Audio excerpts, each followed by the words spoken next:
6.4 continued. We're going to talk about the cosine graph today. So same as yesterday, get your unit circle out. We're going to add some notes about cosine. Your unit circle is going to help us create this cosine graph, this first one. And then we're going to add some notes to it, kind of like we did with sine. We're going to look for some, that might make it easier to graph things that kind of stand out to us. From 6.3, we talked about domain and range. We talked about cosine being an even function. It's symmetric to the y-axis. And just like the sine, a full cycle is 2 pi. Everything is the same as sine, except for when we graph it, now we're looking at the cosine values, the x values, instead of looking at the y values. Let me change the size of the grid here. I want medium grid. There we go. I'll change it. This should actually work for the whole video. So I want to identify my amplitude and I want to identify the period. My amplitude is 1. Coefficient in front of cosine is 1.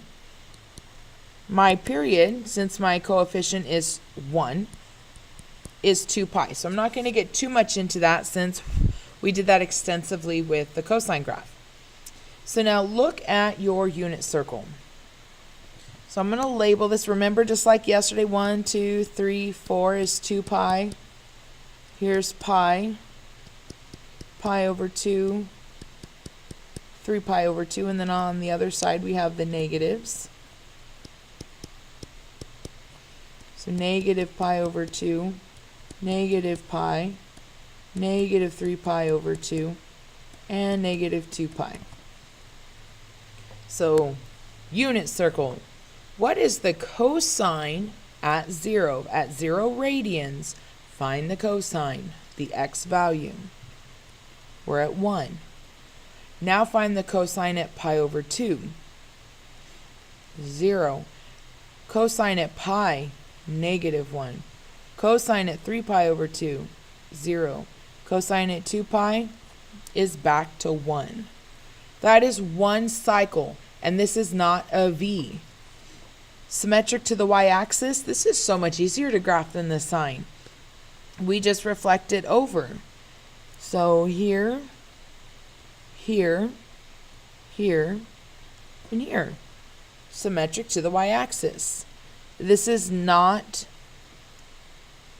it's smooth and continuous. This is not going to make a W with jaggedy points as it is switching direction. Nice, smooth curves. Your ends do curve back down. It's going to keep making that curve. It does not continue to go up. Don't forget your arrows. Now let's talk about some of the things that stand out to us here. Like yesterday with the sine graph, we talked about its start and its end. Well, let's see. Where is this starting? It's not starting at 0, 0. It's starting at 1. Ooh, what was 1? 1 was the amplitude. So it's going to start, and let's see. The sine graph started and ended at the same spot, meaning 0. Let's go to 2 pi. Is it also ending at the amplitude? Yes. So this is going to start and end at the amplitude. Then with the sine graph, we looked at the middle. Let's look at the middle. What's the middle here? The middle is pi. Well, our middle, so we have our amplitude, amplitude, and then we have our middle. Is that also our amplitude? It is our amplitude, and it is below the midline. So it's our middle, and you guys can reword this so it makes sense to you. Middle is the opposite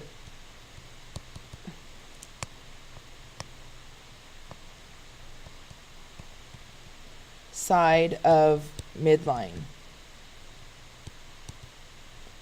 And it's also the amplitude.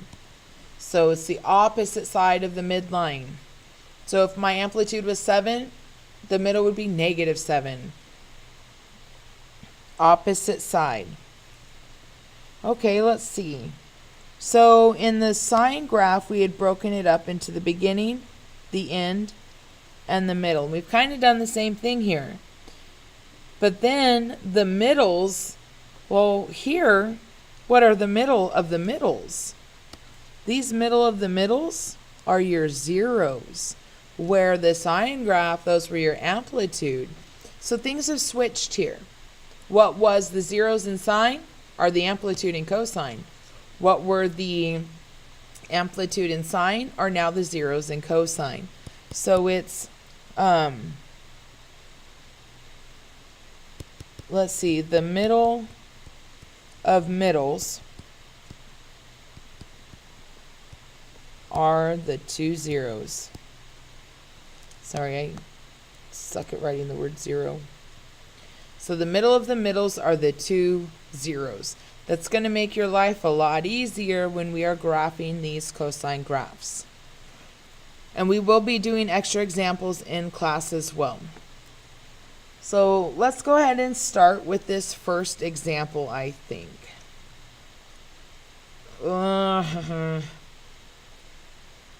Okay, you know what?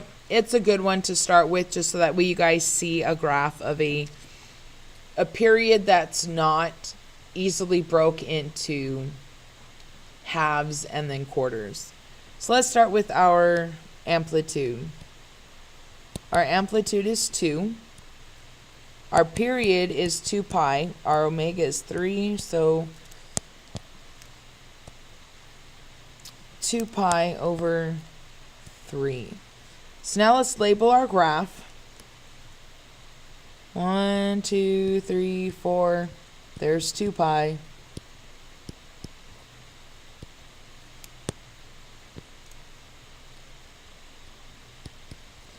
One, 2, 3, 4, negative 2 pi. So in the middle is pi. Here's pi. Now, hopefully we're comfortable with fractions. If not, this is going to be a little bit tricky for you. I'm going to try and make this as easy as possible. I am looking for rough sketches, you guys. I am not looking for anything perfect. If I was, I would be making you plug numbers into X. I would have you pick radians and start plugging them in. So we're not going to go into that right now. So 2 pi over 3. Cosine starts and ends at the amplitude. So it starts at 2. Now 2/3. 2/3 is not quite 1 pi. So 2/3 is going to be a little bit short of 1 pi. It's more than a half, but it's less than 1 whole. It's closer to a half. So I'm guesstimating. Just guesstimate it. Now from here, it shouldn't be that bad. So I found my start and my end. The next thing is the middle. The middle is the opposite. So guesstimate, you're just guesstimating about where is the middle. I'm going to guess that the middle is about here. So instead of going up 2, we go down 2. It's a guesstimate, you guys. And then guesstimate. I'm going to put some highlighter marks here, but I'm going to erase them, so don't put them on your paper. There was my start and my end. I guesstimated the middle. That kind of looks like the middle. Now you find the middle again. And don't forget, the middle of the middles are your zeros. So here I can guesstimate about where the middle is. If you're spot on, great. If you're not, it's not the end of the world unless you're very, very off. Now, the cosine graph is symmetric to the y-axis because it is an even function. So you just have to kind of line up where the points go the best you can. And I see my little W-like thing here. Don't forget, those always curve back down. If you continue them up, you now have a quartic graph. So be very, very careful. It looks pretty good. It's not the best, but it's good enough. This is decent enough, and I am happy with that. All right, let's do example D. My amplitude is 4, but the negative says I have to start down first. My period, 2 pi. My omega is pi. Ooh, that's nice. So my period is 2. 2. 4. Negative 2. Negative 4. And let's go ahead and put in the 1, 2, 3. Oh, bummer. 4. 1, 2, 3, 4. Okay, here we go. My amplitude is 4, but it's negative. Cosine starts and ends at the amplitude. So down to negative 4. And what's the period? Oh, 2. So I'm going to end at 2. So 2 is also at the amplitude. Now you find the middle of 2, which is 1, and you go in the opposite direction for the amplitude.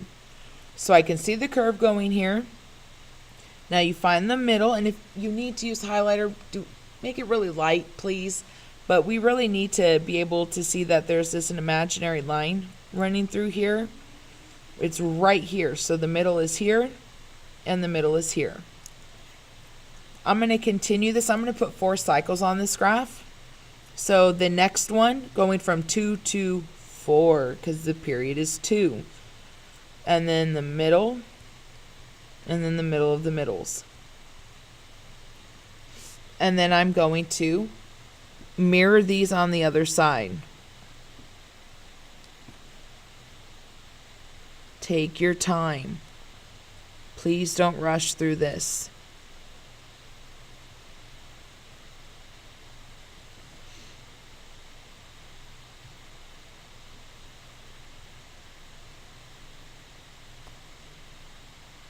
It's okay to lift your pencil once in a while. You guys don't need to do this in one smooth graph.